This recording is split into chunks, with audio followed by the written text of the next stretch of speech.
Welcome back to CRESTA versus Rocky Mountain Race Week 2.0 2023, proudly brought to you by Valvoline, Golby's Parts, Raceworks and Go Fast Bits. Today we're at Kearney Dragway. It's day 2 of racing, but day 3 of the event. So this one's probably going to be the hardest day. So racing's early in the morning today, which is not normal for Rocky Mountain Race Week. So basically we need to really do one and done here today, because there's another 400-mile drive to get to Bandamere by tonight. However, we do have a late start tomorrow as well, so racing starts at 3 p.m. So we don't want to be driving too late at night. We especially don't want to be driving at night with wildlife and stuff through the roads here. There's already been a few incidents of deers hitting all sorts of stuff, so we definitely want to avoid driving at night. So yeah, the goal today is definitely to do one and done. Unfortunately, our class is probably an hour and a half after the lanes open, so we'll probably be doing our pass about 10:30 today. But yeah, hopefully we can get out and turn that out pretty quickly, get one pass done and get on the road. So we'll go for a bit of a wander through the pits, and then we'll show you guys some racing.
Making its way down track.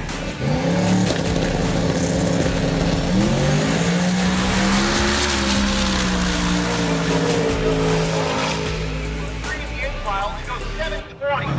That's a Wilson left.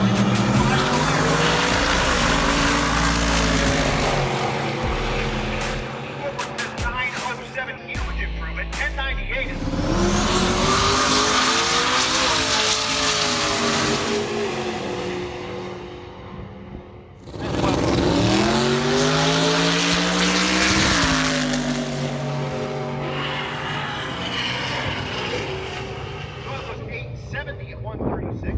That's a super cool destination, but lots of stairs. Launching that thing.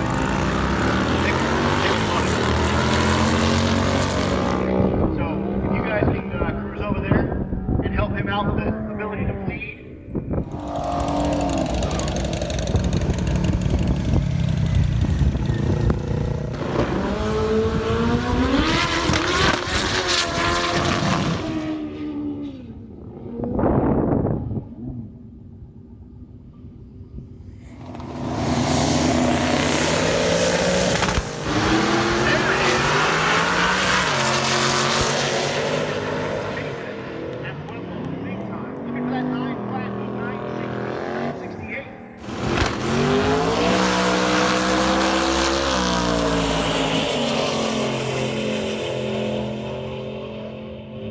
Just that much too fast. 894 with a 5. Right lane, your leader in the 10-0 category. That's Travis Urban.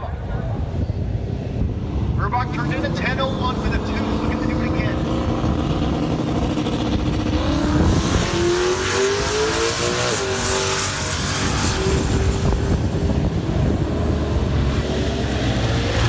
Scoreboard set. Scoreboard set. 10:97. Not going to be any help for him. Way off the gas at 85 miles an hour. Seat goes 10:60.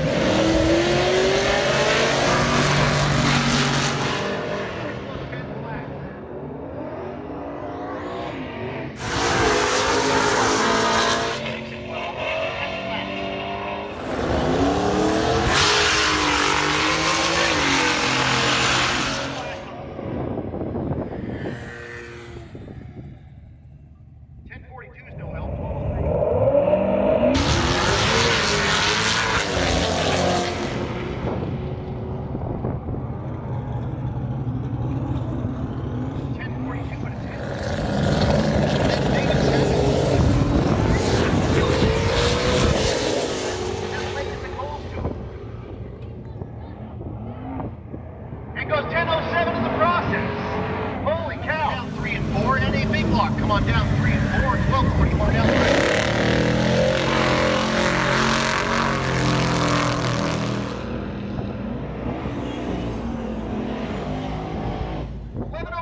In the left.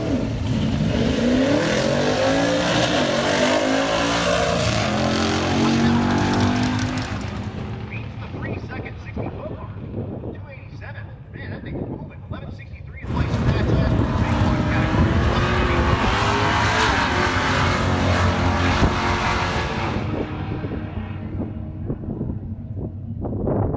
Once again, Outlaw Street, come on down 5 and 6. Limited Street, come on down 12.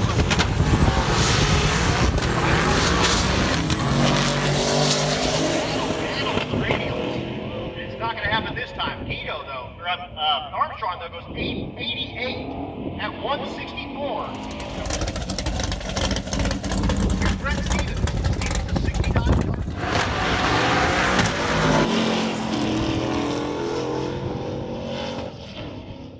He goes 898 at 153, so he'll love that pass.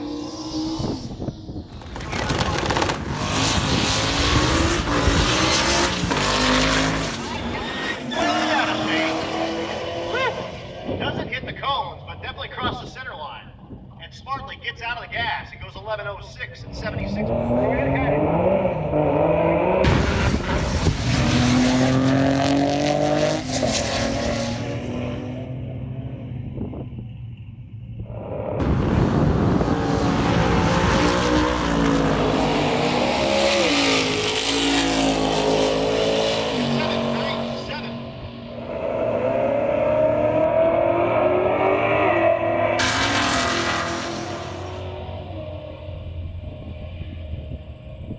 Mach goes 1068, 1203 for Cronin.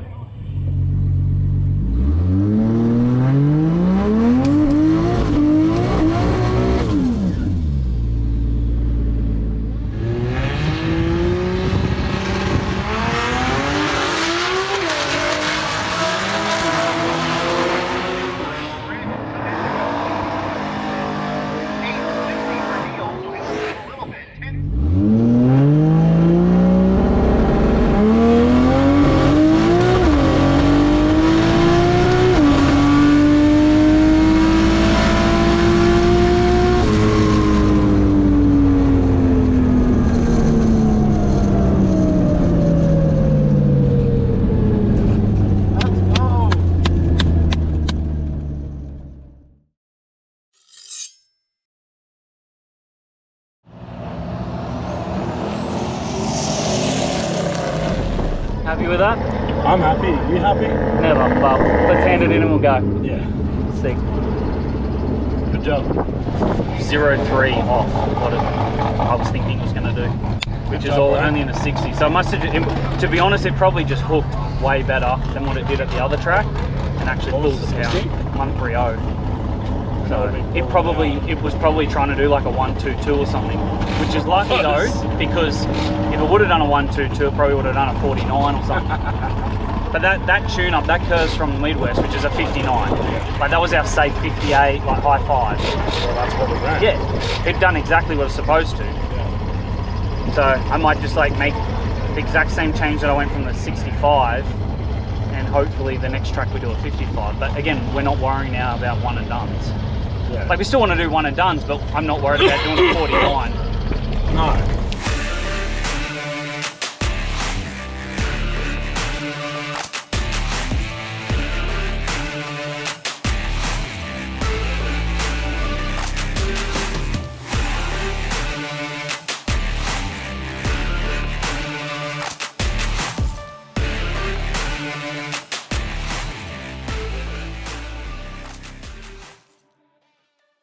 Well, after an absolutely epic day, both on track and the drive, we've made it to our accommodation. It's about 10:30 p.m. at night.